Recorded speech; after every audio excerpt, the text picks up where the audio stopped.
2021-এর পর আমাদের এই ডোমজুর তথা বাংলাতে মানে কে কতটা জলাশয় ভরাট করতে পারে বা কতটা পুকুর ভরাট করতে পারে, একটা কম্পিটিশন হচ্ছে।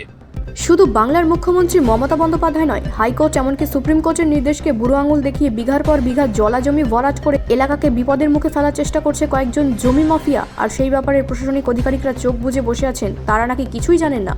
হাওড়ার বাকর 1 নম্বর পঞ্চায়েতের কবরপাড়া, 2 নম্বর পঞ্চায়েতের খাপাড়া মিলে কয়েক বিঘা জলা জমি ভরাট হয়ে যাচ্ছে, যার ফলে পুরো বাঁকড়া এলাকা বর্ষাকালে জলে ভেসে যাবে।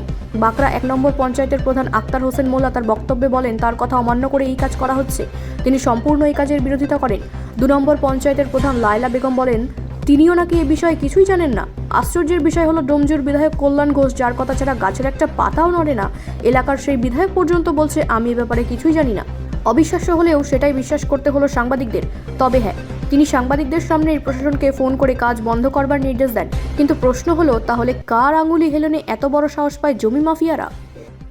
শুনেছি ওইখানে ভরাট হচ্ছে, তবে আমার সাথে কেউ যোগাযোগ বা কোনো কাজের ব্যাপারে কেউ আলোচনা করেনি।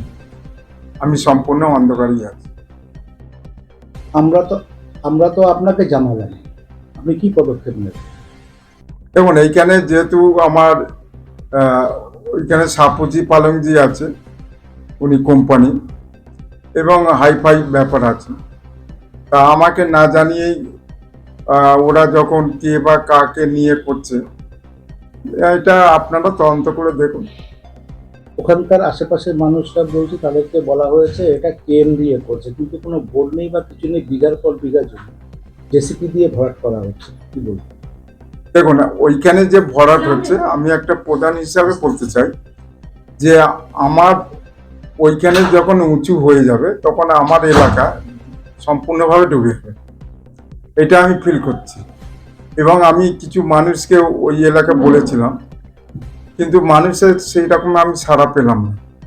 যে ওইখানে যেরকম 5 থেকে 7 ফুট উঁচু হয়ে যাচ্ছে, তখন আমার এলাকা পঞ্চায়েত এলাকা একদম নিচু হয়ে যাবে। এখানে বর্ষায় জলটা আর পাস হবে না, আমরা ডুবে যাব। অনেক মানুষকে আমি বলেছি, তারা কোনো ইন্টারেস্ট আমার দেখায় না। যেই জলাশয়টা ভরা হচ্ছে তার পাশ দিয়ে বেশ বড় একটা নালা চলে গেছে, তার উপর দিয়ে রাস্তা করে লরি ঢুকছে। দেখুন, এই এই মাটি বা বোঝানোর ব্যাপারে হ্যাঁ 4-5 বছর আগে, 4-5 বছর না হলেও 2-3 বছর হবে, ভিডিওতে আমাকে নিয়ে বসেছিল। আমি ওইখানে একটা সাজেশন দিয়েছিলাম যে একর জমি আপনারা নিতে পারেন, ওইখানে বস্তি আছে, আপনি কতটা নেবেন আমাকে জানাতে হবে এবং আপনাকে ম্যাপিং করতে হবে যে এইটা সাপুজি পালমজি বা সালিম গোষ্ঠী, আর এইটা আমার পঞ্চায়েত এলাকা। একটা ড্রেন এবং রাস্তা হবে, এই দিকে পঞ্চায়েত, ওই দিকে আপনাদের।